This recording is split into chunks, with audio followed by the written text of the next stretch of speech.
నమస్కారం అండి. ఈనాటి కమ్మని కథ పేరు మంత్రి సామంతరాజు. వినిపిస్తున్నది మీ విజయభాస్కర్. అనగనగా ఒక చక్రవర్తి ఒక సామంతరాజును సభకు చాలాసార్లు ఆహ్వానించాడు. కానీ ఆ సామంతరాజు చక్రవర్తి సభకు రాలేదు. ఒకరోజు ఆ చక్రవర్తి మారువేషం వేసుకొని తన మంత్రితో పర్యటనకు బయలుదేరాడు.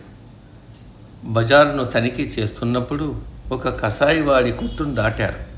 కొట్టు దాటుతున్నప్పుడు చక్రవర్తికి ఆ సామంతరాజు గుర్తొచ్చాడు. ఆ సామంతరాజు ఊళ్ళోకి రాగానే సభకు రప్పించు అని ఆదేశించాడు. పర్యటన ముగించుకుని రాజగృహానికి తిరిగి వెళ్ళారు.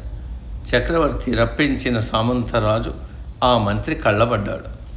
విచారిస్తే చక్రవర్తిని కలవడానికే తాము వచ్చాడని సామంతరాజు ఆ మంత్రితో అన్నాడు.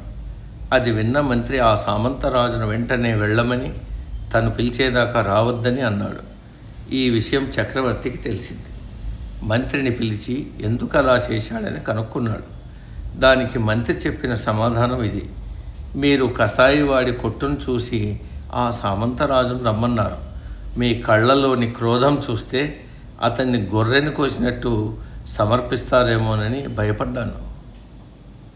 మీకు కోపం చల్లారి మీ మనస్థితి మారాక రమ్మందామని అనుకున్నాను. తప్పైతే క్షమించండి అని జవాబు చెప్పాడు.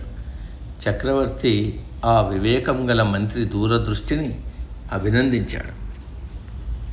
సమాప్తం.